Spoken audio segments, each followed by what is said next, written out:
السلام علیکم ورحمۃ اللہ وبرکاتہ۔ نحمده ونصلی علی رسولہ الکریم، اما بعد فاعوذ باللہ من الشیطان الرجیم، بسم اللہ الرحمن الرحیم، رب اشرح لی صدری ویسر لی امری واحلل عقدۃ من لسانی یفقہوا قولی۔ الحمد للہ واسع العطایا وجزیل الہبات ذی الفضل والاحسان والمکرمات، جعل فی ایام الحیات مواسم خیرات وفرصا للتزود من الطاعات، لا الہ الا اللہ وحدہ لا شریک لہ رب العباد وبارئ البریات۔ تمام قسم کی حمد اللہ کے لیے ہے جس کے عطیات وسیع ہیں اور جس کی نوازشیں بہت بڑی اور عظیم ہیں، جو صاحب فضل اور صاحب احسان ہے اور کرم نواز ہے۔ اس نے زندگیوں میں نیکیوں کے موسم بنائے اور اس نے ایسے مواقع عطا فرمائے ہیں جس میں انسان نیکیوں کا زیادہ زاد راہ اکٹھا کر سکتا ہے۔ اللہ کے سوا کوئی معبود نہیں، وہ اکیلا ہے، اس کا کوئی شریک نہیں، وہ بندوں کا رب اور مخلوقات کو پیدا کرنے والا ہے۔ بسم اللہ الرحمن الرحیم، والفجر ولیال عشر والشفع والوتر واللیل اذا یسر هل فی ذلک قسم لذی حجر۔ قسم ہے فجر کی اور 10 راتوں کی اور جفت اور طاق کی اور رات کی جب وہ چلتی ہے، یقیناً اس میں عقل والے کے لیے بڑی قسم ہے۔ اللہ سبحانہ تعالیٰ کا ہم سب پر بہت بڑا احسان ہے کہ اس نے ہمیں پھر سے ایک بار ذوالحج کے قریب آنے کا موقع دیا ہے۔ انشاءاللہ کل یا پرسوں سے یہ مہینہ چاند دیکھنے کے اعتبار سے شروع ہو جائے گا۔ ذوالحج کے پہلے 10 دن سال کے ان دنوں میں سے ہیں جن کی قسم کھائی گئی ہے، اور ان آیات کی جو آپ نے تلاوت سنی اس میں والفجر ولیال عشر سے مراد یہی 10 دن ہیں۔ اللہ تعالیٰ کا ہم سب پر یہ فضل اور احسان ہے کہ اس نے ہمیں یہ دن عطا کیے تاکہ ہم ان میں نیکیوں کی کثرت کر سکیں، زیادہ سے زیادہ نیک اعمال کر سکیں۔ کیوں؟ تاکہ ہم اپنے رب کا قرب پا سکیں، اپنے رب کو راضی کر سکیں، اپنی بخشش کے سامان کر سکیں۔ اللہ سبحانہ وتعالیٰ نے جتنی بھی چیزیں بنائی ہیں ان میں ان کے درجات رکھے ہیں، ان میں فرق رکھا ہے۔ بعض چیزوں کو بعض چیزوں پر فضیلت دی ہے، فوقیت دی ہے، بعض دنوں کو بعض اور دنوں پر، بعض مہینوں کو بعض مہینوں پر فضیلت عطا کی ہے۔ سال کے جتنے بھی دن ہیں ان میں سے ان 10 دنوں کو پورے سال پر فضیلت دی ہے۔ رمضان کی آخری 10 راتوں کو پورے سال کی راتوں پر فضیلت دی ہے، فوقیت دی ہے۔ ان 10 دنوں میں سے قربانی کے دن کو سب سے افضل بنایا ہے، اور عمومی طور پر 7 دنوں میں سب سے افضل دن جمعے کا ہوتا ہے۔ اللہ تعالیٰ نے ان 10 دنوں کی قسم کھائی ہے، اور اس لیے کہ یہ عشرہ نیکیوں اور اجر و ثواب کے اعتبار سے عام دنوں کے مقابلے میں بہت عام ہے۔ رمضان کی راتیں یعنی آخری 10 راتیں اور عشرہ ذوالحجہ کے 10 دن نہایت افضل ہیں۔ حدیث میں آتا ہے رسول اللہ صلی اللہ علیہ وسلم نے فرمایا، دنیا کے دنوں میں افضل ترین دن، دنیا کے دنوں میں یعنی جتنے بھی دن دنیا میں ہوتے ہیں ان میں افضل ترین دن عشرہ ذوالحجہ کے پہلے 10 دن ہیں۔ ہم عام طور پر رمضان کا بہت اہتمام کرتے ہیں، رمضان میں روزہ بھی رکھتے ہیں اور بھی نیک کام کرتے ہیں، لیکن لا علمی یا کم علمی کی وجہ سے ہم عشرہ ذوالحجہ کے اندر وہ اہتمام کم ہی کرتے ہیں۔ نزول قرآن رات کو ہوا تھا، لیلۃ القدر میں ہوا تھا اور رمضان میں ہوا تھا، اس نسبت سے رمضان کی راتیں سب سے افضل ہوئیں، اور ان میں سے ایک دن جس دن حج ہوتا ہے اور قربانی ہوتی ہے سال میں، تو اس اعتبار سے یہ دن افضل ترین دن قرار پائے ہیں۔ ذوالحجہ کے 10 دنوں کی فضیلت یہ بھی ہے کہ یہ ایسے معلوم بابرکت دن ہیں جن میں اللہ نے ذکر کرنے کا حکم دیا ہے۔ سورۃ الحج میں آتا ہے وَيَذْكُرُ اسْمَ اللَّهِ فِي أَيَّامٍ مَّعْلُومَاتٍ، اور چند معلوم دنوں میں اللہ کا ذکر کرے۔ تو گویا یہ دن ذکر کرنے کے دن ہیں، یہ دن حرمت والے مہینے کے 10 دن ہیں، اس لیے اللہ تعالیٰ نے ان میں اپنی جانوں پر ظلم کرنے سے یعنی گناہ کرنے سے خاص طور پر منع کیا ہے۔ آپ کے ذہن میں یہ سوال ہوگا کہ کیا باقی دنوں میں گناہ کر سکتے ہیں؟ نہیں، ایسا نہیں ہے، لیکن رمضان کی جیسے خاص فضیلت ہوتی ہے، اس میں تقویٰ حاصل کرنے کا حکم ہے، اسی طرح ان دنوں میں نیکیاں کرنے کا اور گناہوں سے بچنے کا۔ تو اس لیے کہ انسان ایک شعوری کوشش کرتا ہے گناہوں سے بچنے کی، سیلف کنٹرول کی، ضبط نفس کی، جس سے اس کو پھر عادت ہو جاتی ہے باقی دنوں میں بھی اچھے کام کرنے کی اور گناہوں سے بچنے کی۔ ان دنوں میں کیا گیا عمل سال کے باقی دنوں میں کیے گئے عمل میں سے سب سے افضل ہے۔ عن النبی صلی اللہ علیہ وسلم انہ قال ما عمل افضل منہ فی ہذہ الایام یعنی ایام العشر۔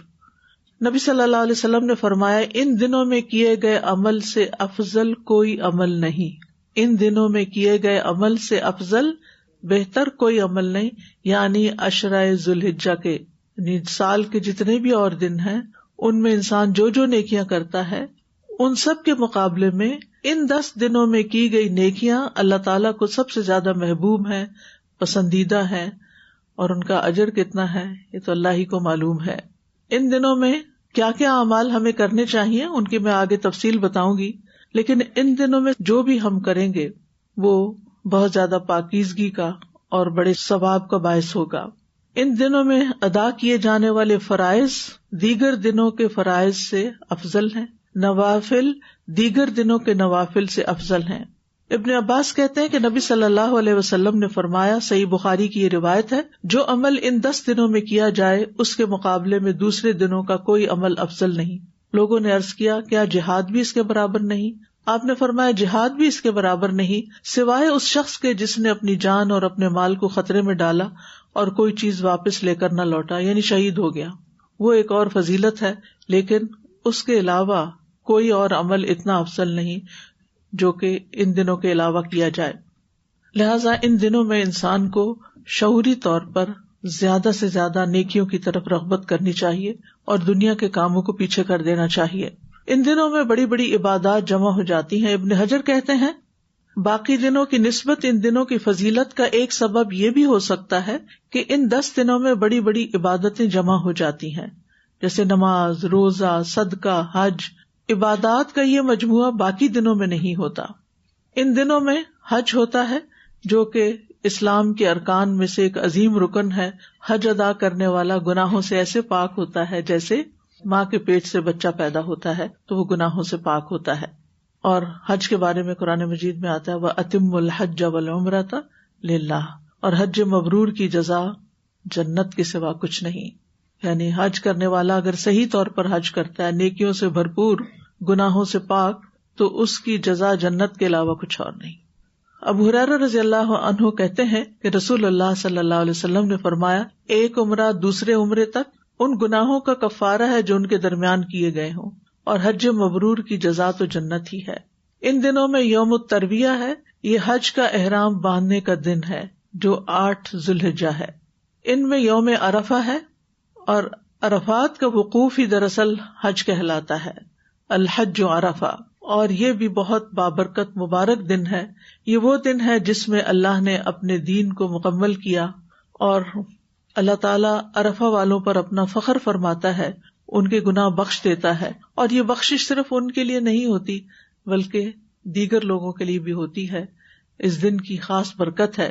نبی صلی اللہ علیہ وسلم نے فرمایا بے شک اللہ عز و جل عرفہ کی شام اہل عرفہ کی وجہ سے اپنے فرشتوں کے سامنے فخر فرماتا ہے اور کہتا ہے کہ میرے ان بندوں کو دیکھو جو میرے پاس پراگندہ حال اور غبار آلود ہو کر آئے ہیں، یعنی تھکے ہارے آئے ہیں۔ یہ دن آگ سے آزادی کا دن ہے۔ حدیث میں آتا ہے، صحیح مسلم کی روایت ہے، اللہ تعالیٰ عرفہ کے دن سے زیادہ کسی دن اپنے بندوں کو دوزخ سے آزاد نہیں کرتا، یعنی سال میں سب سے زیادہ جس دن لوگ جہنم سے نجات پاتے ہیں وہ عرفہ کا دن ہوتا ہے، یعنی 9 ذوالحجہ کا، اور اللہ تعالیٰ اپنے بندوں کے قریب ہوتا ہے، پھر فرشتوں کے سامنے اپنے بندوں پر فخر فرماتا ہے، یعنی اے فرشتوں دیکھو یہ سارے بندے کس لیے یہاں جمع ہوئے، ظاہر ہے اپنا مال، وقت، اپنا کاروبار، جاب، گھر بار، اولاد، وطن، ہر چیز چھوڑ کر انسان زندگی بھر کی پونجی لے کر اللہ کے حضور پہنچتا ہے اور میدان عرفات میں جمع ہوتا ہے۔ کس لیے؟ اپنے فریضے کو ادا کرنے کے لیے، تاکہ اس کے گناہوں کی بخشش ہو جائے۔ یہ دن حاجیوں اور غیر حاجیوں کی معافی کا دن ہے، یعنی حاجیوں کی معافی تو ہوتی ہے، لیکن جو لوگ حج پہ نہیں جا سکتے کسی وجہ سے، وہ بھی اگر اس دن اللہ تعالیٰ کی طرف رجوع کرتے ہیں تو ان کی بھی بخشش ہوتی ہے. نبی صلی اللہ علیہ وسلم نے فرمایا تمہارا دوپہر کے بعد عرفات میں کھڑے ہونا تو اللہ تعالیٰ آسمانی دنیا پر نزول فرماتا ہے اور فرشتوں سے تم پر فخر کرتا ہے. فرماتا ہے کہ میرے بندے میرے پاس کھلے اور گہرے راستے سے پراگندہ حالت میں آئے ہیں جو میری رحمت و جنت کے امیدوار ہیں. پس اگر تمہارے گناہ ریت کے ذروں یا بارش کے قطروں یا سمندر کی جھاگ کے برابر بھی ہوں تو میں انہیں بخش دوں گا. میرے بندو لوٹ جاؤ، تم بخش دیے گئے ہو، اور ان کی بھی بخشش ہے جن کی تم نے سفارش کی. یعنی حاجی لوگ جب وہاں جاتے ہیں اور پیچھے والوں کے لیے دعائیں کرتے ہیں بخشش کی تو ان کی بھی بخشش ہو جاتی ہے. لیکن ہم عام طور پر حاجیوں کو یہ دعا تو کم ہی بتاتے ہیں کہ ہمارے لیے بخشش کی دعا کرنا، زیادہ سے زیادہ دنیا کے مسائل حل کرنے کی دعائیں بتاتے ہیں. جو لوگ وہاں نہیں جا سکتے وہ عرفہ کے دن کا روزہ رکھیں، یہ 2 سال کے گناہوں کی معافی کا ذریعہ ہے. ابو قتادہ انصاری سے روایت ہے کہ آپ صلی اللہ علیہ وسلم سے عرفہ کے دن کے روزے کے بارے میں پوچھا گیا تو آپ نے فرمایا گزرے ہوئے 1 سال اور آنے والے سال کے گناہوں کا کفارہ بن جاتا ہے. گزرے ہوئے سال میں تو گناہ ہو چکے ہوتے ہیں، آئندہ سال کے تو ابھی ہوئے نہیں. تو مراد یہ کہ اس روزے اور نیکی کی برکت سے انسان کو گناہ چھوڑنے کی بھی توفیق ہو جاتی ہے. انہی دنوں میں مزدلفہ مشعر الحرام کی رات بھی ہے. قرآن مجید میں اس کا ذکر آتا ہے کہ پھر جب تم عرفات سے واپس آؤ تو مشعر حرام کے پاس اللہ کو یاد کرو اور اس کو اسی طرح یاد کرو جیسے اس نے تمہیں ہدایت دی ہے. بلا شبہ اس سے پہلے تم یقیناً گمراہوں میں سے تھے. اہل عرفہ کی فضیلت کیا ہے؟ بلال رضی اللہ عنہ روایت کرتے ہیں کہ نبی صلی اللہ علیہ وسلم نے مزدلفہ کی صبح ان سے فرمایا اے بلال لوگوں کو خاموش کراؤ. پھر فرمایا بے شک اللہ نے تمہارے اس جمع ہونے میں یعنی مزدلفہ میں تم پر احسان فرمایا ہے کہ تمہارے نیکوکاروں کی وجہ سے تمہارے گناہ گاروں کو بھی بخش دیا ہے اور تمہارے نیکوکاروں نے جو مانگا انہیں عطا کر دیا ہے. یعنی وہاں پر جو اس رات دعائیں کرتے ہیں اس کی وجہ سے باقی بھی ان کے عزیز پیارے بخش دیے جاتے ہیں. ان دنوں میں اللہ کی عبادت کرتے ہوئے شیطان کو کنکریاں مارنے کا عمل بھی ہوتا ہے جو کہ حاجی خاص طور پر کرتے ہیں. ہر کنکری مارنے کے بدلے ایک کبیرہ گناہ جو ہلاک کرنے والا تھا اس کا کفارہ ہو جاتا ہے. نبی صلی اللہ علیہ وسلم نے فرمایا جب تم کنکریاں مارو گے تو یہ قیامت کے دن تمہارے لیے نور ہوں گی. ان دنوں میں حج اکبر کا دن ہے اور وہ یوم النحر 10 تاریخ کہلاتا ہے، یعنی جس دن عید ہوتی ہے. رسول اللہ صلی اللہ علیہ وسلم نے فرمایا اللہ کے نزدیک سب سے افضل دن یوم النحر یعنی 10 ذی الحجہ ہے، اس کے بعد یوم القر آتا ہے یعنی 11 ذی الحجہ. کیونکہ یہ دن بڑا اہم ہوتا ہے، اس میں حجاج کے بہت سے کام ہوتے ہیں جیسے جمرہ عقبہ کو کنکریاں مارنا اور پھر بال منڈوانا، طواف کرنا، طواف افاضہ جس کو کہتے ہیں، قربانی کرنا، اور اس کے علاوہ بھی بہت سے کام ہو رہے ہوتے ہیں. یہ بہت محنت مشقت کا دن ہوتا ہے تو اس دن کی بھی بڑی فضیلت ہے. پھر حج میں قربانی بہترین عمل ہے اور جو لوگ حج پہ نہیں جا سکتے وہ بھی کیا کرتے ہیں؟ قربانی کرتے ہیں. بعض لوگ آج کل یہ کہتے ہیں کہ قربانی کرنے کے بجائے غزہ میں پیسے بھیج دیں. ایسا نہیں کیا جا سکتا. ہر عمل کی اپنی جگہ فضیلت ہے. آپ اپنی قربانی یہاں پر کریں یا جہاں آپ کے لیے آسانی ہو، لیکن قربانی سنت ابراہیمی ہے جس کو زندہ کرنا چاہیے اور اس کے بے پناہ اپنے فوائد ہیں. انہی دنوں میں یعنی 10 تاریخ کو عید بھی منائی جاتی ہے اور یہ کھانے پینے کا دن ہوتا ہے اور خاص طور پر جہاں قربانی ہوتی ہے اس قربانی کے گوشت کو پکا کر کھانا زیادہ افضل ہے. تو ان 10 دنوں کو غنیمت سمجھنا چاہیے کہ ہمارے پاس بہت قیمتی چیز آ رہی ہے جس سے ہم نے بھرپور فائدہ اٹھانا ہے. چن چن کے نیکیاں کرنی ہیں. قرآن مجید کی تلاوت کریں، اللہ کا ذکر کریں، امر بالمعروف کریں، نہی عن المنکر کریں، صدقات دیں، مال خرچ کریں، جو نیکی کر سکتے ہیں کریں. سلف صالحین ان دنوں میں عبادت میں انتھک محنت کرتے تھے. یعنی عام دنوں سے یہ دن مختلف ہونے چاہیے، اس میں عبادت زیادہ ہونی چاہیے، دیگر کاموں کی نسبت عبادت پہ فوکس ہونا چاہیے جیسے رمضان میں آپ کا فوکس تھا. سعید بن جبیر کا حال یہ تھا کہ جب یہ 10 دن شروع ہو جاتے تو وہ اپنی طاقت سے بڑھ کر سخت محنت کرتے اور ان 10 راتوں کی عبادت کی بہت ترغیب دیتے اور کہتے کہ ان 10 دنوں کی راتوں کو اپنے لیے دیے نہ بجھایا کرو، یعنی رات کو بھی عبادت کیا کرو. ابو عثمان نہدی کہتے ہیں کہ نیک لوگ یعنی صحابہ کرام و سلف صالحین 3 قسم کے دنوں کی تعظیم کرتے تھے: رمضان کے آخری 10 دن، ذوالحجہ کے پہلے 10 دن اور محرم کے پہلے 10 دن. ان دنوں کو اللہ کی اطاعت اور تقرب سے آباد کرتے. لیکن عجیب بات ہے کہ ہم رمضان میں ہی بس محنت کرتے ہیں، اس کے بعد پھر بھول جاتے ہیں، سست پڑ جاتے ہیں. تو ہمیں زیادہ سے زیادہ نیکی کرنا چاہیے. اللہ تعالیٰ فرماتے ہیں وَمَن تَطَوَّعَ خَيْرًا فَإِنَّ اللَّهَ شَاكِرٌ عَلِيمٌ. جو کوئی خوشی سے نیکی کرے تو بے شک اللہ تعالیٰ قدردان ہے، سب کچھ جاننے والا ہے، یعنی کسی کی بھی نیکی کو ضائع نہیں کرتا. اور اس میں ہر طرح کا عمل، جیسے فرائض ہیں، سنن ہیں، واجبات ہیں، مستحبات ہیں، ہر طرح کی چیزیں جو ہیں وہ شامل ہیں نیکیوں میں. تو کرنے کے کام کیا ہے مختصراً میں بتا دیتی ہوں تاکہ ہم اپنے لیے کوئی پلاننگ کر سکیں. سب سے پہلے تو یہ ہے کہ کسی بھی نیکی کو کرنے سے پہلے اپنی نیت کو ریوائیو کر لیں، اخلاص پیدا کر لیں کہ یہ کام میں صرف اللہ کی رضا کے لیے کر رہی ہوں، آخرت کے اجر کے حصول کے لیے کر رہی ہوں. یعنی ان 10 دنوں میں انشاءاللہ جو بھی عمل کریں گے وہ صرف اور صرف اللہ تعالیٰ کی خوشی کے لیے، دنیا کی کسی نام بری کے لیے نہیں، اور آخرت میں اجر پانے کے لیے. اور پھر یہ بھی یاد رکھیے کہ اللہ تعالیٰ صرف خالص عمل قبول کرتا ہے.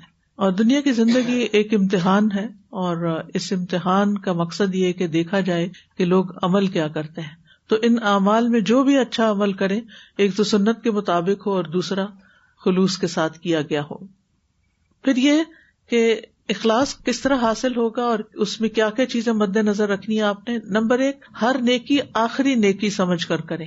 ہر نیکی آخری نیکی سمجھ کر کریں کہ پتہ نہیں اگلے سال یہ 10 دن مجھے ملتے ہیں یا نہیں ملتے، کیا خبر، ہو سکتا ہے یہ میری زندگی کا آخری عشرہ ذوالحجہ ہو.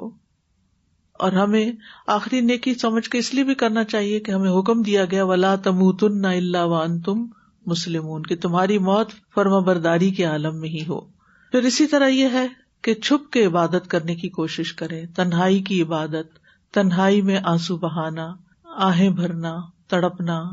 اور پھر خلوت کی عبادت کو جلوت کی عبادت سے بہتر کریں، یعنی جو لوگوں کے سامنے کر رہے ہیں اس سے زیادہ خشوع اور خضوع اور طوالت اس عبادت میں جو آپ اکیلے کر رہے ہیں. پھر یہ ہے کہ نیکیوں کو اللہ کا حکم سمجھ کر کریں، نہ کہ عادتاً کہ مجھے عادت ہے تہجد کی تو اس لیے میں کر رہی ہوں. نہیں، اللہ تعالیٰ کو پسند ہے، اللہ تعالیٰ کے قرب کا ذریعہ، اس لیے یہ کام کر رہی ہوں. اسی لیے اگر آپ ان دنوں میں عبادات کے علاوہ کسی غریب کی مدد کرتے ہیں، کسی کی دلجوئی کے لیے عیادت کرنے چلے جاتے ہیں، تو ان سب کو بھی اللہ تعالیٰ کی خوشنودی کا ذریعہ سمجھے. لا تحتقرن من المعروف شیئا، نیکی کے کسی کام کو بھی حقیر نہ سمجھے. اور ہر لمحے کچھ نہ کچھ سوچیں کہ کرنے کا. مثلاً آپ قرآن پڑھ رہے تھے، پڑھتے پڑھتے آپ تھک گئے ہیں، اب آرام کرنے کے لیے آپ ڈرامہ نہیں لگا لیں، بلکہ لیٹ کر کچھ غور و فکر کریں، زبانی ذکر شروع کر دیں، فضولیات سے اپنے آپ کو بچائیں، لغویات سے بچائیں. پھر یہ ہے کہ اپنی عبادت پر مطمئن نہ ہو، یہ نہ سمجھے کہ میں نے بہت کچھ کر لیا ہے، بلکہ اور کرنے کی فکر کریں. اہل جنت ان اوقات پر بس حسرت کریں، یعنی جنت میں ایک ہی غم ہوگا، اور وہ کیا کہ دنیا میں وہ وقت ہم نے اللہ کے ذکر کے بغیر کیوں گزار دیا. پھر یہ کہ نیکی کر کے اللہ سے قبولیت کی دعا کریں اور استغفار کریں، یعنی ڈرتے ہوئے نیکی کریں اور پھر کر کے کوئی فخر تکبر نہ ہو، بلکہ اللہ سے دعا کریں کہ اللہ تعالیٰ قبولیت عطا فرمائے. اخلاص کے بعد دوسرا کام جو ہے وہ سچی توبہ کرنا ہے. اپنے گناہوں کو یاد کریں، ان پہ روئیں اور ان کا نام لے کر اللہ سے معافی مانگیں کہ اللہ میں نے یہ بات فلاں کو کہہ دی تھی جس سے وہ ہرٹ ہو گیا تھا. پھر اسی طرح لوگوں کو معاف کر دیں، یعنی آپ چاہتے ہیں کہ آپ کی توبہ قبول ہو تو آپ لوگوں کو بھی معاف کر دیں. اور لوگوں کو معاف کرنے کے لیے پہلے آپ تنہائی میں پریکٹس کر لیں، امیجنیشن میں، یعنی میں لوگوں کو معاف کر رہی ہوں اور صرف اللہ کی خاطر کر رہی ہوں، اور نام لے لے کر جنہوں نے بھی آپ کو دکھ دیا ان کو معاف کریں. اور اسی طرح لوگوں سے معافی مانگ بھی لیں. ٹھیک ہے نا؟ لوگوں سے معافی کیسے مانگنی ہے کہ میں کیا بات کروں گی، کیسے کروں گی، اور ہو سکتا ہے مجھے واپس منہ کی کھانی پڑے، کوئی معاف کرنے کے بجائے الٹا مجھے سنا دے گا، میں اور ہرٹ ہو جاؤں گا، شیطان بہت سی رکاوٹیں ڈالے گا. تو آپ مانگتے رہیں، 1 دفعہ نہیں، 2 دفعہ، 3 دفعہ، لیکن اپنے گناہوں کی معافی مانگنا بہت ضروری ہے. پھر یہ ہے کہ گناہوں سے کنارہ کشی بھی کرنی ہے، ندامت بھی اختیار کرنی ہے، دوبارہ گناہ نہ کرنے کا ارادہ بھی کرنا ہے، نیکی کے کاموں کی طرف دوڑنا بھی ہے. ابن قیم کہتے ہیں کہ توبہ کی منزل سب سے پہلی، درمیانی اور سب سے آخری منزل ہے. بندہ اس سے علیحدہ نہیں ہو سکتا، اس کو اپنی موت تک اسی میں قائم رہنا چاہیے، یعنی ہر حال میں توبہ کرتے رہنا چاہیے، زندگی کے اختتام تک، کاموں کے اختتام تک. اور ابن رجب کہتے ہیں جو توبہ نہیں کرتا وہ خطرے میں ہے. ٹھیک ہے نا؟ پھر یہ ہے کہ عزم اور ارادہ پختہ کرنا ہے نیکی کے کاموں کا، نیک اعمال کی شدید حرص رکھنی ہے، اللہ سے توفیق مانگنی ہے، والذین جاہدوا فینا لنہدینہم سبلنا، اور جو لوگ ہماری راہ میں جد و جہد کرتے ہیں ہم یقیناً انہیں اپنی راہیں دکھا دیتے ہیں. جو محنت کرے گا اللہ تعالیٰ اس کو توفیق دے گا، نیک اعمال کی طرف دوڑنے والے بنے. والسابقون السابقون اولئک المقربون فی جنات النعیم ثلۃ من الاولین وقلیل من الآخرین، اور جو پہل کرنے والے ہیں وہی آگے بڑھنے والے ہیں. یہ انتظار نہ کرے کوئی اور کر رہا ہے یا نہیں کر رہا، ایک دوسرے سے پوچھتے رہے اچھا تم نے روزہ رکھا، تم نے رکھا، اگر رکھا تو کوئی بھی نہیں رکھ رہا تو میرے کوئی بات نہیں، میں بھی نہیں رکھتی.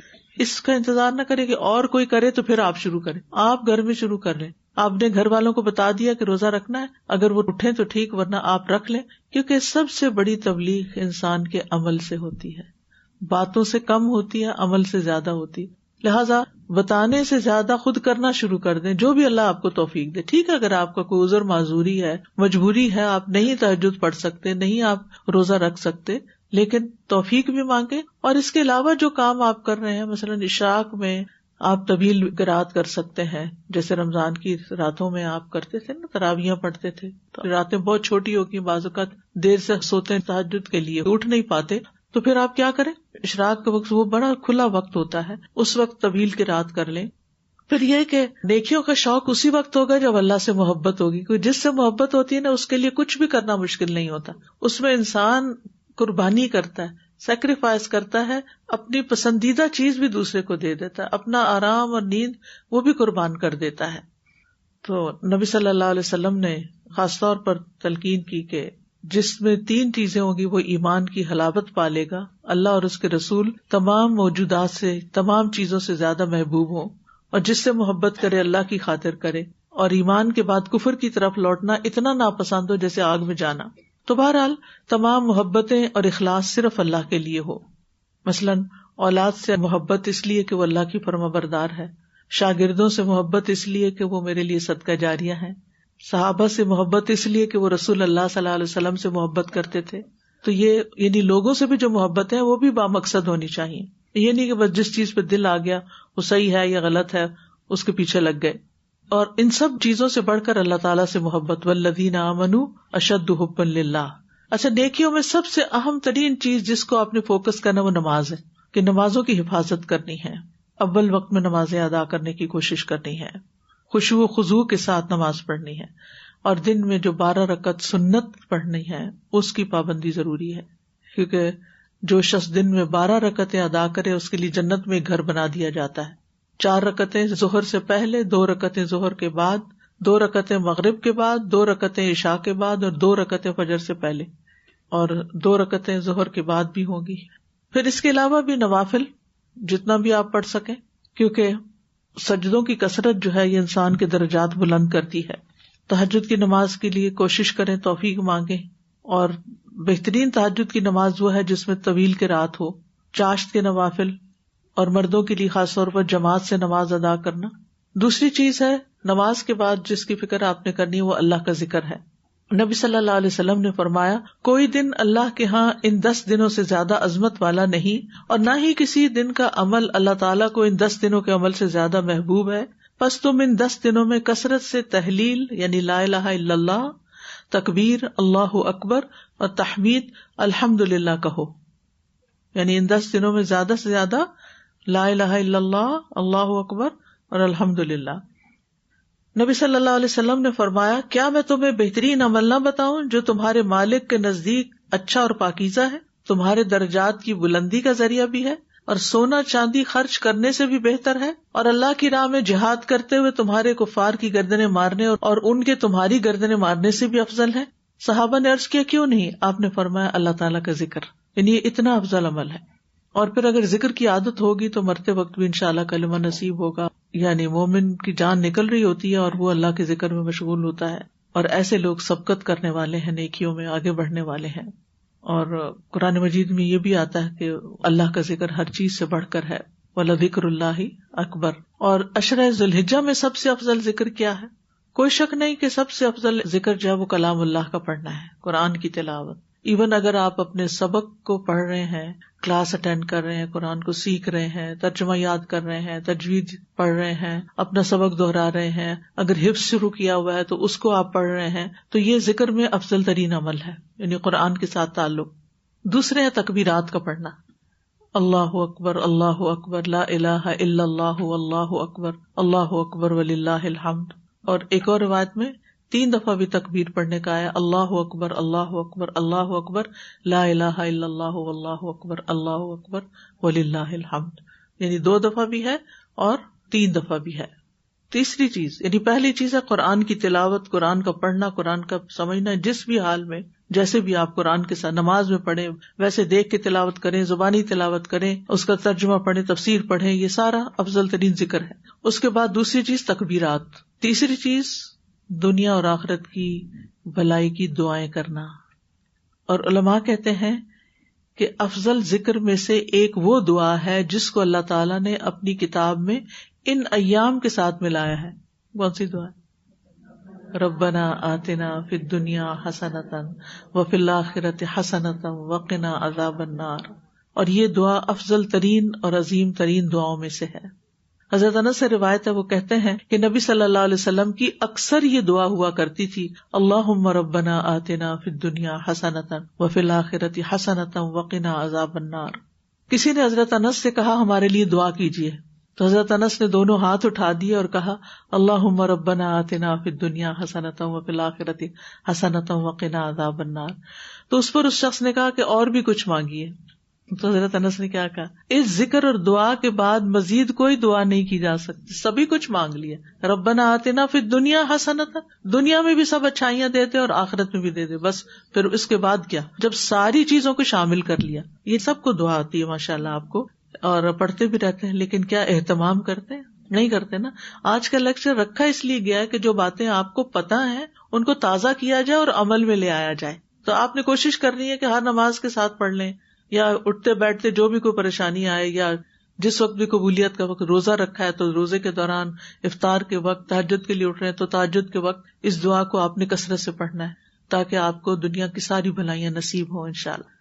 اسی طرح صبح شام کی اذکار کی پابندی کرنی ہے، استغفار کی کثرت کرنی ہے، درود شریف پڑھنا ہے، اور مقبول اوقات میں دعائیں مانگنا ہے. خصوصاً عرفہ کے دن جب حاجی لوگ وہاں پر اپنا حج کر رہے ہوں گے نا اور دعائیں مانگ رہے ہوں گے، تو آپ یہاں بھی مانگنا شروع کریں، یا اللہ آپ ان کو دیکھ رہے ہیں، ہماری طرف بھی نظر فرمائیے اور ہماری بھی دعائیں قبول کیجیے. اس کے علاوہ اگر آپ نے دعائیں یاد نہیں کی ہوئی تو کچھ دعائیں یاد کرنے کا ٹارگٹ رکھ لیں. دعائیں ایپ آپ کے پاس ہوگی، اگر نہیں تو وہ کیو کارڈ جو ہے اس کو آپ اسکین کر کے تو آپ پھر ڈاؤن لوڈ کر لیں. اس میں ڈھیر دعائیں ہیں، کوشش کریں جتنی دعائیں اس کے اندر نا وہ ان دنوں میں ساری ایک دفعہ پڑھ لیں. ضروری نہیں کہ ہر روز پڑھ بھی نہیں سکتے آپ، اتنی ماشاءاللہ زیادہ ہے اس میں. لیکن یہ یاد رکھیے کہ ذی الحجہ کا خاص ترین ذکر جو ہے وہ تکبیرات بھی ہے، اللہ کی بڑائی بیان کرنا.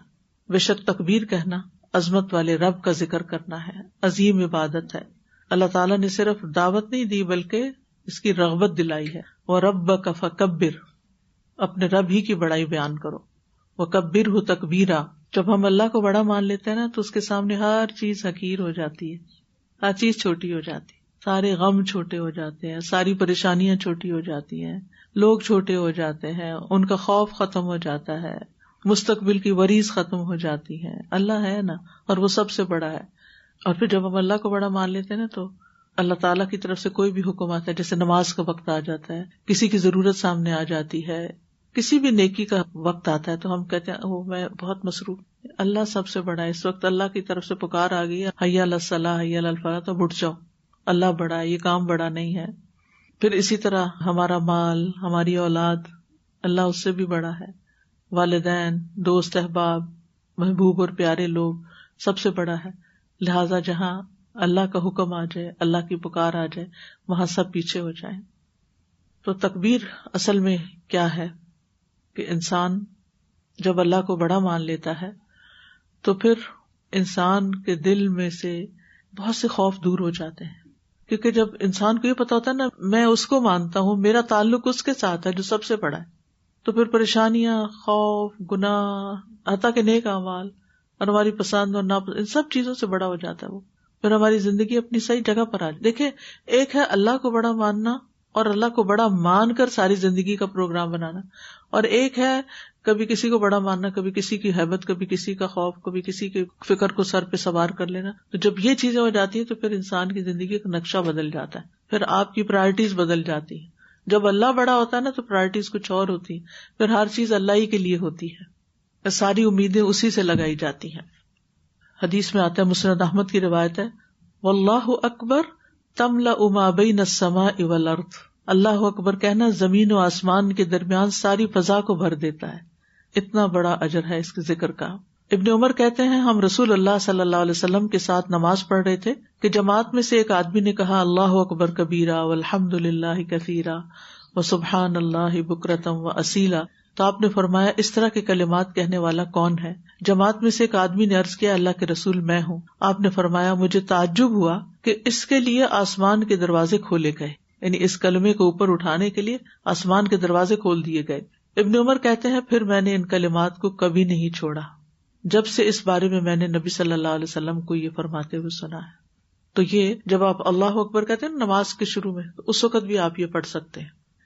صحابہ اور تابعین ان ایام میں کثرت سے تکبیرات پڑھتے تھے اور بازار کی طرف نکل جاتے اور بلند آواز سے تکبیریں پڑھتے. لوگ ان کی تکبیر سن کر تکبیر کہتے، اور بعض سلف صالحین سے یہ بھی ہے کہ وہ نفلی نمازوں کے بعد بھی تکبیرات کہتے. خواتین بھی تکبیرات کہتی اور بلند آواز سے بھی گھر میں پڑھنی چاہیے. اگر آپ پڑھ رہے ہیں اور گھر والے نہیں پڑھ رہے تو تکبیرات ڈاؤن لوڈ کر کے یا یوٹیوب سے ڈائریکٹ بھی آپ پلے کر سکتے ہیں جو حرم کی تکبیرات ہیں. یا اس کے علاوہ اللہ اکبر لا الہ الا اللہ اکبر وللہ الحمد. باہر سائن بورڈ بھی لگا ہوا ہے، وہاں سے بھی آپ دیکھ کے یاد کر سکتے ہیں. اس کا کارڈ بھی ہے تو آپ بک اسٹور سے ضرور لے لیجیے تاکہ آپ گھر جا کے سامنے لگائیں تاکہ آپ کو یاد رہے. ایک چھوٹا سا بروشر ہے کرنے کے کام. یہ جو میں چیزیں آپ کو بتا رہی ہوں نا، ان کو بلٹس کے فارم میں یہاں لکھ دیا گیا ہے. یہ نوٹس ہیں ایک طرح کے، تاکہ اگر آپ سے کوئی چیز مس ہو جاتی ہے تو آپ یہ بھی کر سکتے ہیں کہ اس پیپر کو سیدھا کر کے لگا دیں. اس کے دوسری طرف جو ہے وہ تکبیرات ہے، آپ یہ بھی کر سکتے ہیں کہ دو لے لیں اور ایک طرف سے تکبیرات سامنے رکھ لیں اور دوسری طرف سے جو کرنے کے کام ہیں ان کو کر لیں. تکبیرات کا کارڈ بک اسٹور سے لے کے سامنے رکھیں گے تو انشاءاللہ چلتے پھرتے یاد آ جاتے. پچھلے دنوں وہ جو کارڈ چھپا ہے نا ایمان بڑھانے کا، تو وہ میں نے سامنے ہی کہیں رکھ دیا. آپ یقین کریں جب میں وہاں سے گزرتی ہوں تو میں کوئی دعا پڑھ لیتی ہوں. تو میں اتنا اللہ کا شکر ادا کرتی ہوں کہ سامنے ریمائنڈر رکھا ہوا ہے اور مجھے توفیق ہو رہی ہے کہ میں اس کو پڑھ لوں اور جو اس میں سے دعا یاد نہیں اس کو یاد بھی کر لوں. تو اس طرح کی چھوٹی چھوٹی چیزیں جو ہیں یہ ہمارے لیے بہت بڑا خزانہ ہے کہ جو ہمارے اعمال میں بہت اضافے کا باعث بنتی ہیں. اور نہ صرف یہ کہ خود پڑھیں بلکہ اپنے دوست احباب کے لیے بھی تحفے میں بھی لے کر ان کو دیں. پھر یہ ہے کہ قبولیت کے اوقات میں خاص خاص دعائیں مانگیں. سحری کے وقت والمستغفرین بالاسحار، کیونکہ سحری کے وقت آپ رات کے آخری حصے میں استغفار کرتے ہیں تو اس وقت کا خاص ذکر جو ہوتا ہے وہ استغفار ہوتا ہے. آپ سحری تیار کر رہے ہیں، سحری کھا رہے ہیں، بیچ بیچ میں اللہ تعالیٰ سے بخشش مانگتے رہیں. پھر یہ کہ دوسروں کے لیے بھی دعائیں مانگنی ہیں ہم نے، صرف اپنے لیے نہیں مانگنی بلکہ تمام مومن مردوں عورتوں زندہ مردہ سب کے لیے مانگنی ہے.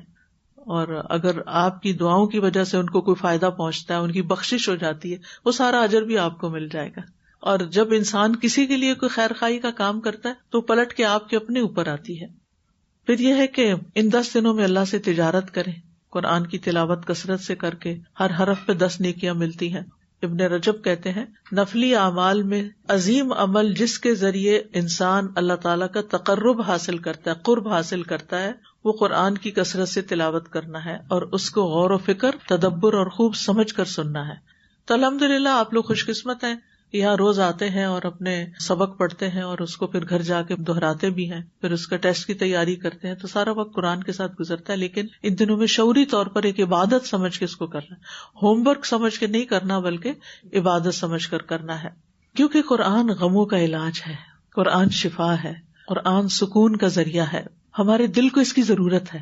ہم اپنے دل کو اور چیزوں سے بہلاتے رہتے ہیں، وہ وقتی طور پہ ذرا سا بہل جاتا ہے. جیسے بچے کو اگر بھوک لگی ہو نا، شدید بھوک لگی ہو، تو ماں کو سمجھ نہ آ رہی ہو تو وہ کیا کرتی ہے، کبھی بچے سے باتیں کرتی ہے، اس کو ہنساتی ہے، کبھی اس کو کھلونا دکھاتی ہے، کبھی اس کو باہر ونڈو سے دکھاتی ہے، وہ دیکھو. وہ ایک چند سیکنڈ کے لیے تو دیکھتا ہے، پھر کیا کرتا ہے، پھر رونے لگتا ہے.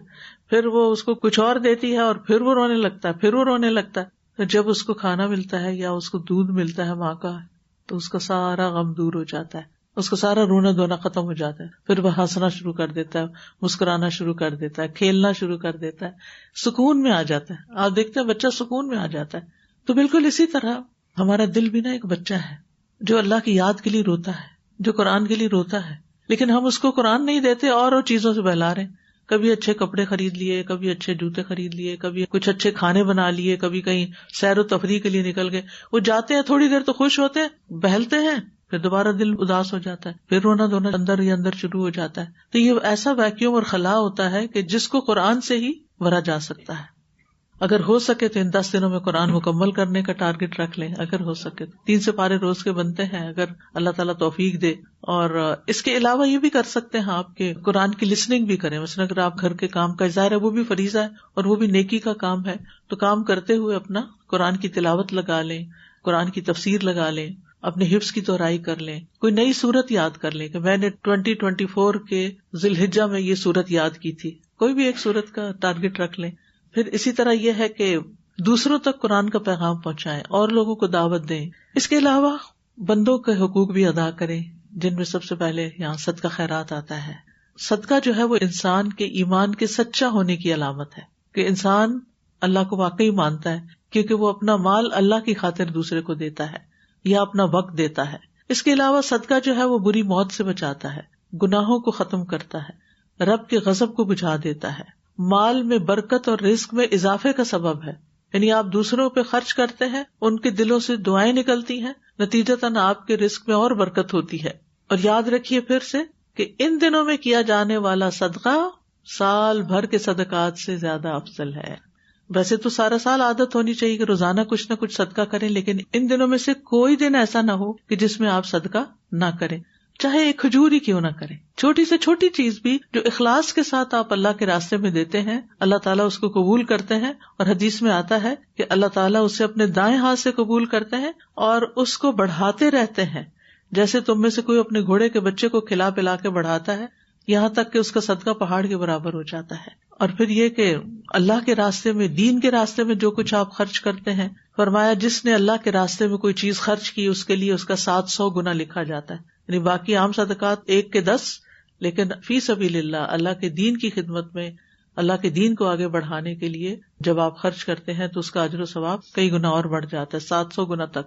پھر اپنے اہل و عیال پہ خرچ کرنا، گھر والوں کے لیے کچھ نہ کچھ آپ خرید سکتے ہیں، کوئی تحفہ خرید سکتے ہیں، کوئی پسندیدہ چیز ان کی، کوئی کھانا ان کا، یعنی اینی تھنگ. یعنی صدقہ جو ہوتا ہے وہ صرف باہر ہی نہیں ہوتا. صدقہ کا لفظ ہمارے یہاں بڑا ایک نیگیٹو سینس میں لیا جاتا ہے کہ جیسے کوئی میل ہو اور بس وہ صرف فقراء کو، یعنی شوہر اپنی بیوی کو جو دیتا ہے وہ بھی اس کے حق میں صدقہ لکھا جاتا ہے، ایک چیریٹی ہوتا ہے وہ بھی.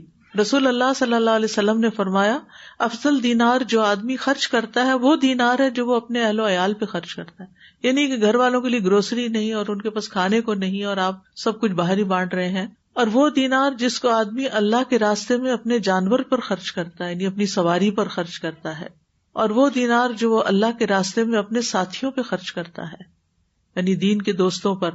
پھر ابو قلابہ نے کہا کہ اس شخص سے بڑھ کر کون زیادہ اجر حاصل کرنے والا ہے جو اپنے چھوٹے بچوں پر خرچ کرتا ہے، یعنی ان کی ضروریات، ان کی خوشیوں کا خیال اور ان کو مانگنے سے بچاتا ہے، یا اللہ اس کے ذریعے ان کو نفع دیتا ہے اور ان کو غنی کر دیتا ہے. یعنی بچوں کو اگر کوئی بزنس کرنا ہے یا بچوں کو اپنے پاؤں پہ کھڑا ہونا ہے یا ان کی شادی ہے یا ان کی دیگر ضروریات ہیں تو اس میں بھی آپ ان پر خرچ کرتے ہیں اور نیکی اور ثواب سمجھ کر تو وہ بھی آپ کے لیے باعث اجر ہوتا ہے. اسی طرح رشتہ داروں پر خرچ کرنا. اب یہ سارے آپ نوٹ کر لیجئے نا، تو پھر ان کی چیک لسٹ بنائی کہ میں نے رشتہ داروں کو کیا دیا، میں نے اپنے اوپر کیا خرچ کیا، اپنے گھر والوں پہ کیا کیا. ابو ہریرہ کہتے ہیں کہ جو شخص صلہ رحمی کے لیے جتنا عطیہ دیتا ہے، یعنی رشتوں کو جوڑنے کے لیے، اللہ اس کے مال میں اتنا ہی اضافہ کرتا ہے، یعنی رشتہ داروں کو دینے سے کچھ کم نہیں ہوتا.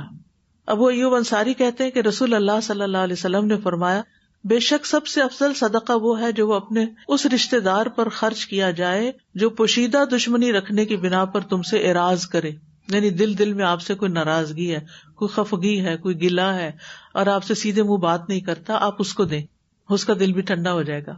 پھر یتیموں اور مساکین پر خرچ کرنا، مسافروں پر خرچ کرنا، طالب علموں پر خرچ کرنا. اب جیسے یہاں آپ اسٹوڈنٹ اسپانسر کرتے ہیں تو بعض اوقات یہ ہوتا ہے کہ آپ سمجھتے ہیں کہ بس غریبوں کو دے دیا ہے اور باقی جو طالب علم ہیں ان کے تو پیرنٹس کی ذمہ داری. بعض اوقات پیرنٹس اسلامک ایجوکیشن دینے کے لیے سب کچھ افورڈ نہیں کر پاتے, تو ایسے طالب علموں کو دینے پر بھی ثواب ہے. انس بن مالک کہتے ہیں کہ نبی صلی اللہ علیہ وسلم کے زمانے میں 2 بھائی تھے, جن میں سے ایک تو نبی صلی اللہ علیہ وسلم کی خدمت میں آیا کرتا تھا اور دوسرا بھائی کماتا تھا. یعنی ایک آپ کے حضور حاضری دیتا اور دوسرا اپنی جاب یا کاروبار میں جاتا. چنانچہ کمانے والے بھائی نے اپنے دوسرے بھائی کے بارے میں آپ صلی اللہ علیہ وسلم سے شکایت کی, یہ کچھ نہیں کرتا, نکما ہے, یہ صرف روز آپ کے پاس آ کے بیٹھ جاتا ہے. آپ نے فرمایا شاید کہ تم اسی کی وجہ سے رزق دیے جا رہے ہو, یہ جو تم اس پہ خرچ کر رہے ہو نا, کیونکہ ظاہر ہے کہ نبی صلی اللہ علیہ وسلم کے پاس آ کر بیٹھیں گے تو سیکھیں گے نا, کہ ساری زندگی ہمیشہ کے لیے تو نہیں تھے, وہ تو ایک مخصوص وقت کے لیے وہاں پر تھے. اور اگر صحابہ نہ سیکھتے اور اصحاب صفہ اگر نہ سیکھتے تو پھر کیا حاصل ہوتا, اور یہ دین ہم تک کیسے پہنچتا. اگر آپ کی زکوٰۃ ڈیو ہے آگے پیچھے اس مہینے کے, تو اس مہینے میں اہتمام کے ساتھ آپ دے سکتے ہیں, اس کا بھی اجر کئی گنا بڑھ جائے گا. پھر اسی طرح ایک آپ کلیننگ کرتے ہیں, اسپرنگ کلیننگ جس کو کہتے ہیں, وہ رمضان میں مسلمانوں کی ہوتی ہے کہ گھر سے زائد ضرورت کی چیزیں جو ہیں وہ نکالتے ہیں. اور ایک جو ہے ان 10 دنوں میں بھی آپ کر سکتے ہیں کہ ایکسٹرا کلودنگ, ایکسٹرا چیزیں جو سال بھر کبھی استعمال ہی نہیں کی, بس ایسی الماریاں بھری ہوئی ہیں, لدی ہوئی ہیں چیزیں, ان میں سے بھی نکالیں اور دیں. اور اسی طرح کوئی اپنی پسندیدہ چیز اللہ کے راستے میں دیں. ٹھیک ہے, لن تنالوا البر حتی تنفقوا مما تحبون. پھر روزوں کی باری آتی ہے. رسول اللہ صلی اللہ علیہ وسلم نے فرمایا یوم عرفہ کے روزے کے بارے میں اللہ سے امید کرتا ہوں کہ وہ گزشتہ 1 سال اور آئندہ 1 سال کے گناہوں کا کفارہ ہو جائے گا. اگر آپ 9 دن سارے رکھ لیں تو بہت ہی اچھا ہے, 10ویں دن تو عید نہیں رکھنا. لیکن اگر آپ نہیں رکھ سکتے سارے دن, تو ایٹ لیسٹ منڈے تھرسڈے رکھ لیجیے. اگر وہ بھی نہیں ہو سکتا تو یوم عرفہ کا روزہ تو ضرور رکھ لیجیے. رسول اللہ صلی اللہ علیہ وسلم نے فرمایا جو شخص اللہ کی راہ میں 1 دن کا روزہ رکھے گا, یعنی اللہ کی رضا کے لیے, اللہ کی خاطر, اللہ اس کے چہرے کو 70 سال کی مسافت کے برابر آگ سے دور کر دے گا. ایک روزے کا اتنا اجر و ثواب ہے. پھر اسی طرح اگر آپ کے قضاء شدہ روزے رہتے ہیں تو وہ بھی ان دنوں میں رکھے جا سکتے ہیں, یعنی نفلی بھی ہو جائیں گے ایک طرح سے اور قضاء بھی ہو جائیں گے. 9 ذی الحجہ کا الگ سے رکھیں گے, باقی آپ 8 دن کے روزے کوئی قضاء اس میں پوری کر سکتے ہیں. پھر خدمت خلق ہے, صلہ رحمی ہے. ان دنوں میں رشتہ داروں کو, دوستوں کو, قریب والوں کو ضرور دیکھیں. والدین سے حسن سلوک, زندہ ہیں تو ان کو کوئی گفٹ دیں, ان سے ملاقات کریں, ان سے کال کر کے بات کریں, اور اگر فوت ہو چکے ہیں تو ان کی طرف سے کچھ نہ کچھ صدقہ ضرور کریں ان دنوں میں. اور پھر یہ کہ رشتہ داروں کے ساتھ حسن سلوک, صلہ رحمی کا طریقہ بھی یہی ہے کہ آپ کوئی میسج بھیجیں, کوئی پیغام بھیجیں. مثلاً آپ جیسے 9 ذی الحجہ ہے اس دن یا اس سے پہلے بھی, کہ اللہ تعالیٰ آپ کو خیریت سے رکھے. میں آپ کو بتانا چاہتی ہوں کہ آج کے دن میں نے اپنی دعاؤں میں بہت سا حصہ آپ کے لیے مقرر کیا ہے, بس یہ میسج کر دیں. یہ میں صرف سیمپل بتا رہی ہوں, اس کے علاوہ جو آپ کا جی چاہے کریں. لیکن یہ ہے کہ اگر آپ یہ میسج کسی رشتے دار کو بھیجیں گے تو اس کے دل کا حال کیا ہوگا, اچھا میرے لیے دعا کی ہے. تعلقات کتنے اچھے ہو جائیں گے. اور صلہ رحمی کرنا جنت میں لے جانے والا عمل ہے. پھر اسی طرح اگر قریب ہے تو وزٹ کا کوئی انتظام ہو سکتا ہے, لیکن یہ کہ وہ عید کا دن ہی رکھے. عید کے علاوہ پھر آپ کی عبادتیں جو ہے نا وہ متاثر ہوں گی. اور پڑوسیوں کی خبر گیری کریں, کچھ نہ کچھ ان کو بھیجیں, ضرورت مندوں کی مدد کریں, سلام کو عام کریں, آتے جاتے چلتے پھرتے سلام کریں, گھر میں بھی باہر بھی. دین کی تعلیم اور تبلیغ کے کاموں میں حصہ لیں, والنٹیئر کریں اجتماعی بلائی کے کاموں میں. اور پھر ہے اگلا کام کرنے کا, گناہوں اور نافرمانیوں سے بچنا, کیونکہ جب تک ہم گناہ نہیں چھوڑتے نا تو نیکیاں بھی انویلڈ ہوتی جاتی ہیں. پھر اس کی مثال ایسے ہی ہے کہ آپ بہت ہیلدی فوڈ کھاتے ہیں, لیکن کوئی ایک ایسی جنک فوڈ آپ کھا رہے ہیں کہ جو ساری اچھی غذا کا اثر ہی خراب کر رہی ہے اور آپ کو بیمار کر رہی ہے. تو گناہ جو ہوتے ہیں نا دلوں کو بیمار کر دیتے ہیں, جو دلوں کی اداسی, پریشانی اور غم کا باعث بنتے ہیں, دل فتنے میں پڑ جاتے ہیں. تو اس لیے گناہوں اور نافرمانیوں سے بچنا بہت ضروری ہے, کیونکہ اللہ تعالیٰ فرماتے ہیں فَلَا تَظْلِمُوا فِيهِنَّ أَنفُسَكُمْ, ان مہینوں میں اپنی جانوں پر ظلم نہ کرو. پھر یہ ہے کہ کرنے کے کاموں میں نبی صلی اللہ علیہ وسلم کی سنتوں کو زندہ کرنا, روزمرہ کے سنتوں کو اپنائیں. مثلا بسم اللہ پڑھ کے ہر کام کرنا, بیٹھ کے پانی پینا, کھانا. پھر اسی طرح وضو کے ساتھ سونا یا وضو کے بعد کی دعائیں پڑھنا, بہت سارے کام ہو سکتے ہیں. پھر زبان کی حفاظت، خاص توجہ دینی ہے زبان کی حفاظت کی طرف. رسول اللہ صلی اللہ علیہ وسلم نے فرمایا خوشخبری ہے اس کے لیے جس نے اپنی زبان پر قابو پا لیا اور اسے اس کے گھر نے کشادگی اور گنجائش دی اور وہ اپنے گناہ پر رویا. پھر اپنے اوقات کی حفاظت کرنا، یعنی بہت زیادہ سوئیں نہیں ان دنوں میں، اتنا بس سوئیں کہ آپ اپنا باقی کام کر سکیں. اور پھر اسی طرح سوشل نیٹ ورکس جو ہیں ان میں زیادہ مشغول رہ کے اپنا وقت ضائع نہ کریں، کیونکہ یہ دن پتہ نہیں دوبارہ زندگی میں آتے ہیں یا نہیں آتے، اور اس میں ایک ایک نیکی کا کام جو ہے وہ بے پناہ اجر کا باعث ہے. اور ویسے بھی آپ دیکھیں من حسن اسلام المرء ترکہ ما لا یعنی، اپنی زندگی سے لایانی چیزوں کو نکال دیں، جو فضول قسم کی چیزیں نا ان کو کرتے ہوئے سوچیں کہ اس کا مجھے آخرت میں کیا ملے گا یہ جو میں کر رہا ہوں. پھر 9 ذی الحجہ کا خاص عمل جو ہے وہ روزہ رکھنا ہے اور 2 سال کے گناہوں کا کفارہ ہے. اور پھر یہ ہے کہ اپنے گھر والوں کو بھی شوق دلائیں. 10 ذی الحجہ کا خاص عمل قربانی ہے، یعنی اس دن کا سب سے افضل عمل اللہ کے راستے میں جانور قربان کرنا ہے. رسول اللہ صلی اللہ علیہ وسلم نے فرمایا اللہ کے نزدیک سب سے عظیم ترین دن 10 ذی الحجہ اور پھر 8 ذی الحجہ ہے. اور رسول اللہ صلی اللہ علیہ وسلم کے سامنے قربانی کے لیے 5 یا 6 اونٹوں کو پیش کیا گیا، جن میں سے ہر ایک نبی صلی اللہ علیہ وسلم کے قریب ہونے کی کوشش کر رہا تھا کہ نبی صلی اللہ علیہ وسلم پہلے اس کو ذبح کریں. اور قربانی کا لفظ جو ہے نا قرب سے ہے، یعنی اس خون بہانے سے اللہ کا قرب حاصل ہوتا ہے. اور اللہ تعالیٰ کا حکم بھی ہے نبی صلی اللہ علیہ وسلم کو، اور ان کے توسط سے ہمیں فصلی لربک وانحر، یعنی قربانی کو نماز کے ساتھ بیان کیا گیا یہاں. اور پھر یہ نبی صلی اللہ علیہ وسلم کی سنت ہے، اور نبی صلی اللہ علیہ وسلم نے امت کو تاکید بھی کی ہے. آپ نے فرمایا اے لوگو ہر سال ہر گھر والوں پر قربانی، یعنی ایک قربانی بھی ہو تو سب اس میں شریک ہو سکتے ہیں اجر و ثواب میں. تو جو قربانی کرے گا وہ اپنے ناخن اور بال نہیں کاٹے گا، یہ بھی خیال رکھیے. اور اپنے قربانی کے جانور کو زیادہ سے زیادہ طاقتور اور موٹا فربا کرنا چاہیے، اچھا جانور خریدنا چاہیے، صرف نمبر نہیں لگوانا کہ ہاں ہم نے کر دی. اور قربانی کے دن کرنے کے کام کیا ہے کہ عید کے دن کی سنتوں پر عمل کرنا ہے، عید کی نماز کا اہتمام کرنا ہے، عزیز و اقارب سے ملنا ہے، اور پھر یہ کہ قربانی کا گوشت کھانا اور دوسروں کو کھلانا بھی ہے. لیکن ریاکاری کے کام چھوڑیں کہ بکرے کی تصویریں نکال کے آپ سوشل میڈیا پہ پوسٹ کریں اور لوگوں کو دکھائیں کہ ہم نے یہ کیا ہے. اور پھر ذی الحجہ کا چاند جب نظر آئے تو کوشش کریں آج شام چاند دیکھنے کی دعا پڑھنی ہے. اللہم اہلہ علینا بالیمن والایمان والسلامۃ والاسلام ربی وربک اللہ. اور پھر چاند نظر آتے ہی تکبیرات شروع کر دیں، کیونکہ جب کوئی تکبیر پڑھتا ہے تو اس کو خوشخبری دی جاتی ہے. پوچھا گیا کس کی؟ فرمایا جنت کی. پھر بال اور ناخن نہیں کاٹنے، اور جو قربانی کی استطاعت نہیں رکھتا وہ بھی قربانی کا اجر انشاءاللہ پائے گا اگر وہ یعنی عید والے دن اپنے ناخن کاٹتا ہے اور صفائی کرتا ہے اپنی. اس کے علاوہ دوسروں کو ایجوکیٹ کرنا اس دن کے بارے میں، یہ میں ہر ایک کو ریکمینڈ کروں گی کہ کم از کم ہر ایک سیٹ اس کا ضرور لے. یہ احادیث ہیں جو خوبصورت لکھی گئی ہیں. یوم عرفہ کا روزہ گناہوں کی بخشش کا ذریعہ ہے، گھر میں بھی لگا سکتے ہیں، اپنے قریب ترین گروسری سٹور میں لگا دیں. پھر اسی طرح دنیا کے دنوں میں سب سے افضل دن ذی الحجہ کے 10 دن ہیں. پھر یہ ہے کوئی دن اللہ تعالیٰ کے ہاں ان 10 دنوں سے زیادہ عظمت والا نہیں، اور نہ ہی کسی دن کا عمل اللہ تعالیٰ کو ان 10 دنوں کے عمل سے زیادہ محبوب ہے. پس تم ان 10 دنوں میں کثرت سے تحلیل، تکبیر اور تحمید کہو. تو یہ ریمائنڈر ہے، گھر میں بھی لگا سکتے ہیں، اور آپ قریب ترین گروسری سٹورز یا کپڑوں کی دکان یا جہاں بھی لوگ زیادہ جاتے ہیں وہاں پر آپ لگا سکتے ہیں. تو بہرحال یہ چند کرنے کے کام ہیں. اللہ سبحانہ وتعالیٰ ہمیں ان 10 دنوں سے بھرپور فائدہ اٹھانے کی توفیق دے، اور ہمیں بہترین نفع مند علم عطا فرمائے جس کے ساتھ ہم زیادہ سے زیادہ نیک اعمال کرتے جائیں. اللہ تعالیٰ دنیا بھر میں مسلمانوں کی مدد فرمائے اور پریشان حال لوگوں کی پریشانیاں دور فرمائے. ربنا آتنا فی الدنیا حسنۃ وفی الآخرۃ حسنۃ وقنا عذاب النار.